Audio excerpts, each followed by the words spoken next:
Hello everyone, welcome Bangla helpline YouTube চ্যানেলে আপনাদের সবাইকে স্বাগত জানাই।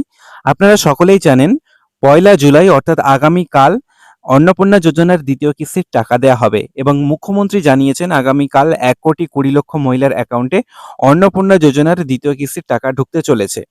যাদের অ্যাপ্রুভাল দেওয়া হয়ে গেছে, যারা অ্যাপ্রুভাল পেয়ে গেছেন তাদেরই অ্যাকাউন্টে টাকা ঢুকবে। তাহলে আগামীকাল যারা টাকা পাবেন না, তার মানে কি তাদের ফর্ম রিজেক্ট হয়ে গেল? তাদেরকে এরপরে কি করতে হবে? এবং কারা এই যে অ্যাপ্রুভাল কারা পাচ্ছেন সেই বিষয়টিও আপনাদেরকে জানাবো। তাই ভিডিওটি অবশ্যই শেষ পর্যন্ত দেখবেন। ভিডিওটি ইনফরমেটিভ মনে হলে একটি লাইক করে দেবেন এবং আমাদের চ্যানেলে প্রথমবার ভিডিও দেখে থাকলে অবশ্যই আমাদের চ্যানেলটিকে সাবস্ক্রাইব করে রাখবেন।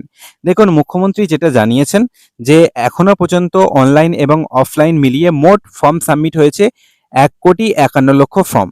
এবার এই 1,51,00,000-এর মধ্যে 1,20,00,000 ফর্ম যাদের ভেরিফিকেশন কমপ্লিট হয়েছে, যাদের এনকোয়ারি কমপ্লিট হয়ে ডিএম অফিস থেকে অ্যাপ্রুভাল দেওয়া হয়ে গেছে। এই 1,20,00,000 উপভোক্তা আগামীকাল তাদের অ্যাকাউন্টে অন্নপূর্ণা যোজনার দ্বিতীয় কিস্তির টাকা পাবেন। এটা আপনাদেরকে ক্লিয়ার করে বলে দিই। এবার যারা টাকা পাবেন না, তার মানে কি তাদের ফর্মটা রিজেক্ট হয়ে গেল? সেটা কিন্তু নয়। আপনারা যারা টাকা পাবেন না, এই বিষয়টি নিয়ে আপনাদেরকে আবারও ক্লিয়ার করে বলে দিই। আপনারা যদি টাকা নাও পান, তার মানে যে আপনার ফর্মটা রিজেক্ট হয়ে গেল এরকম ব্যাপার কিন্তু নয়। কারণ দেখুন, আপনারা যখন ফর্ম সাবমিট করেন তারপরে কিন্তু কিছু স্টেপ আছে। প্রথমে আপনারা অফলাইনে ফর্ম সাবমিট করলেন বা অনলাইনে সাবমিট করলে আপনারা এক ধাপ এগিয়ে গেলেন।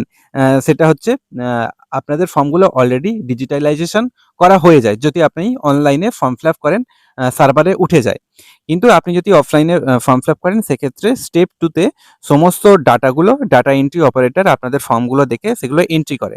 তারপরে কি হয় না, ভেরিফিকেশন এনকোয়ারি হয় বিডিও অফিস থেকে যেটা হয়। তারপরে যদি আপনার সমস্ত সবকিছু ঠিকঠাক থাকে সেটা আপনাদের সেই ফর্মটা ডিএম অফিসে পাঠানো হয় অ্যাপ্রুভালের জন্য। তারপরে যদি আপনারা অ্যাপ্রুভাল পেয়ে যান সেক্ষেত্রে আপনারা টাকা পাবেন। এবার এই যে 1,51,00,000 ফর্ম জমা পড়েছে, তার মধ্যে 1,20,00,000 ফর্মের ভেরিফিকেশন কমপ্লিট হয়ে ডিএম অফিস থেকে অ্যাপ্রুভাল পাওয়া গেছে এবং সেই সমস্ত উপভোক্তার অ্যাকাউন্টে টাকা ঢুকবে। এবার যাদের টাকা ঢুকছে না, তার মানে তাদের হয়তো এনকোয়ারি কমপ্লিট হয়নি বা ডিএম অফিস থেকে এখনো হয়তো অ্যাপ্রুভাল পাওয়া যায়নি, তাই হয়তো তারা টাকা পাবেন না। তাই আপনারা যদি টাকা নাও পান সেক্ষেত্রে এমনটা ভাবার কোনো বিষয় নেই যে আপনাদের ফর্ম রিজেক্ট হয়ে গেছে। আমি এই কথা বলছি কারণ একবার ভাবুন, এই যে 1,51,00,000 সংখ্যাটা কিন্তু হিউজ। এবার এই কম সময়ের মধ্যে এতটা হয়তো ফর্ম এনকোয়ারি করা, ভেরিফিকেশন করা সম্ভব হয়নি এবং সম্ভবও নয়, কারণ এত পরিমাণে ফর্ম জমা পড়েছে। এবার তার মধ্যে হয়তো আপনার ফর্মটা রয়েছে যেটা ভেরিফিকেশন কমপ্লিট হয়নি, এনকোয়ারি কমপ্লিট হয়নি, সেজন্য হয়তো আপনি 1 জুলাই টাকা পাচ্ছেন না। আপনাদের হয়তো 1 জুলাই যে টাকা দেয়া হচ্ছে তার পরবর্তী স্টেপে হয়তো আপনাদের টাকা দেয়া হবে। তাই আপনারা কিছুটা সময় ওয়েট করুন।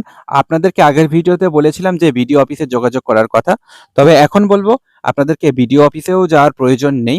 যদি পরে আপনাদের স্ট্যাটাস দেখার কোনো অপশন থাকে এবং সেখানে যদি রিজেক্টেড দেখায়, তখনই কিন্তু আপনি বিডিও অফিসে যোগাযোগ করবেন। তার আগে কিন্তু যোগাযোগ করার দরকার নেই।